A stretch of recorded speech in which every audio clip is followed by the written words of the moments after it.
हमें वाराणसी के कतिपय विश्वास सूत्रों से वाराणसी के कई स्पा सेंटर में जिस्म फरोशी का अवैध धंधा किए जाने के संबंध में जानकारी दी गई है।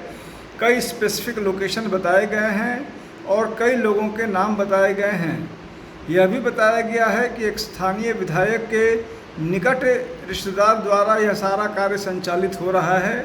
हमने इस संबंध में पुलिस कमिश्नर वाराणसी तथा अन्य अफसरों को शिकायत भेजते हुए अविलंब कठोर विधिक कार्रवाई किए जाने की मांग की है। वीडियो में अमिताभ ठाकुर बोल रहे हैं। आप सुने होंगे कि बनारस में किसी विधायक के नज़दीकी द्वारा स्पा सेंटरों में अवैध ही होता है। वैध तो देह व्यापार का धंधा, वैध नहीं होता। देह व्यापार का धंधा किया जा रहा है।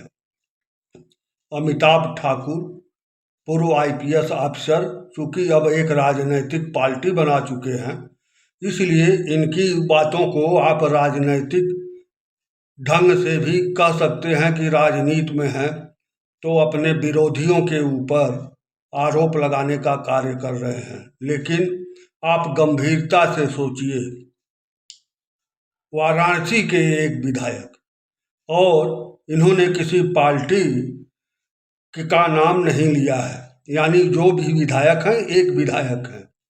लेकिन आप समझिए, वाराणसी में इस समय या तो भारतीय जनता पार्टी के विधायक हैं या तो उसके सहयोगी दलों के, यानी सीधा सा अर्थ है कि यह सत्ता में बैठे हुए एक विधायक, सत्ता पक्ष के एक विधायक के नज़दीकी द्वारा अवैध देह व्यापार का धंधा किया जा रहा है।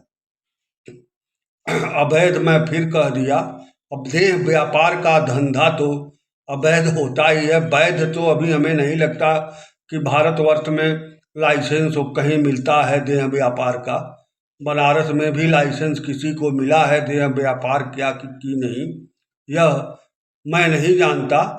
लेकिन मुझे नहीं लगता कि देह व्यापार का धंधा भी वैध तरीके से अपने भारत में किया जाता है। खैर, इस समय तमाम तरह के विवाद फिजा में तैरते हैं। जनता सुनती नहीं या नेता सुनने नहीं देते। तमाम आरोप प्रत्यारोप चलते रहते हैं। लेकिन एक बात आप स्पष्ट जानिए, सत्ता पक्ष जो भारतीय जनता पार्टी का लगातार दूसरी बार केंद्र और उत्तर प्रदेश में चल रहा है, इसके ऊपर अब ऐसे आरोप लग रहे हैं कि जो भी समर्थक हैं इस पार्टियों के, उन्हें अब तकलीफ हो रही है। और इतना भ्रष्टाचार का आरोप उस तरह से लग रहे हैं जैसे किसी ज़माने में कांग्रेस के लोगों के ऊपर लगते थे, या लोगों को, जनता में लगता था कि कांग्रेसी बहुत भ्रष्ट हैं। वैसे ही कुछ वैसी स्थिति वर्तमान सत्ता पक्ष की बन रही है। आप स्वयं निर्णय लीजिए कि क्या यह सत्य है। क्या आपको लगता है कि बनारस का कोई विधायक या विधायक के परिवार का कोई सदस्य देह व्यापार के धंधे में लिप्त हो सकता है?